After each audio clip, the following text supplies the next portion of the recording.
In just under 12 hours, we may have to rethink everything we thought we knew about UFOs, the United States government, and life on Earth. Because tomorrow at 10 a.m. Eastern, the first congressional hearing in 50 years on unidentified flying objects gets underway in D.C. Representatives from the Pentagon will be asked questions by lawmakers about what the U.S. government knows about all those strange lights in the sky and where they might have come from. To discuss what we could learn tomorrow, I'm joined by two leading UFO experts. Ben Hansen is a former federal agent, a paranormal expert, and the host of the Discovery Plus show UFO Witness.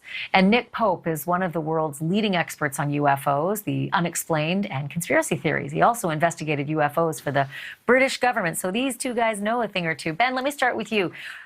Are we actually going to learn anything tomorrow? I always wonder if congressional hearings are just, for grandstanding, or if we're actually going to be kind of blown away.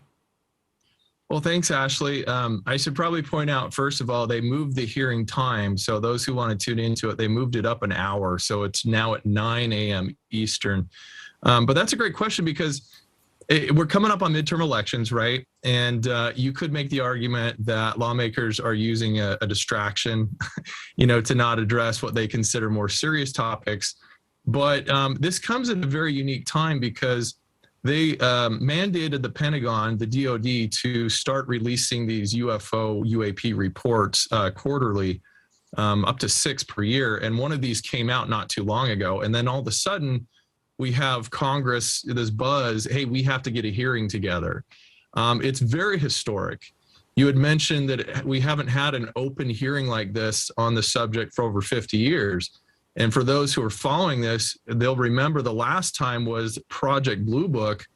The end of that was the 1969 when the Condon Committee came together and said, look, we've concluded that there's not a national security threat.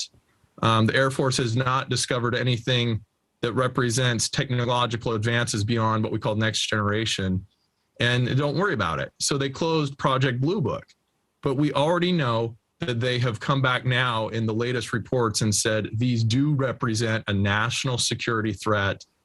They're beyond our our next gen capacity, and so we need to take a look at this. See, that's what gives me the willies. So Nick, jump in here because so often I wonder, is this something from way beyond our understanding, or is this just the Chinese are way better at this stuff than us?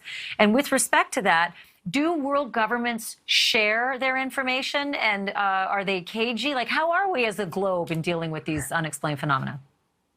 We're not very good, frankly, and that's a problem. Some people say that a body like the United Nations should step in. I'm not sure about that. One thing is for sure, that here in the United States, the government absolutely knows far more about this than it is making public. The report that you mentioned before the break from the Office of the Director of National Intelligence, there was a classified version of that. There have been some previous classified briefings in Congress on this over the last few years. We know from Freedom of Information Act requests that there are top secret documents relating, for example, to those US Navy videos that we showed. And fairly recently, former Director of National Intelligence, John Ratcliffe, let on that some of these things were tracked on satellite. So there is a lot. Having said that, it may still be genuinely the case that government doesn't have a definitive answer, in which case the point is that lawmakers must continue to press and say, well, if you don't know, go and find out.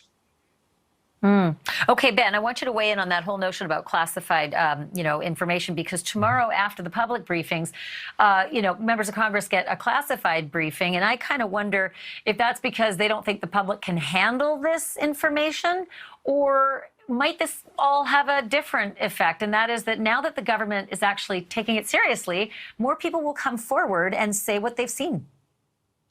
Well, let's be honest. I think this drip method of giving it out little by little when they're forced to is kind of what they're focused on, because the classified version, how many of us could say we trust members of Congress? I mean, if you're in their position, I'm not very optimistic that classified hearing is going to result in much more. If you take a look at what happened, the UAP preliminary report, which came out last year, was roughly 7 pages long for the public release. The classified version, which we now know, much of it's redacted, resulted about 17 pages.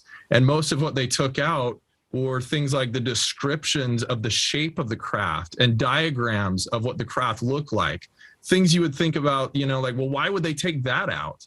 So I think what's going to happen in the closed session, which will follow pretty much directly after, they go into a classified room, typically what's called a skiff, where they can discuss this, and they're going to give color to the original report. They're going to give a little more detail. I don't think they're going to come up with something, bombshell that's new information. It's just a little bit of color so they can understand the context of what they're reporting. I'm flat out of time, but I have so many more questions. Ben Hansen and Nick Pope, thank you so much. I'm going to be watching so carefully tomorrow, and then I'm going to call you and ask you to translate. Thank you both. Thank you for watching. Click the red subscribe button below so you can get more of NewsNation's fact-driven, unbiased coverage.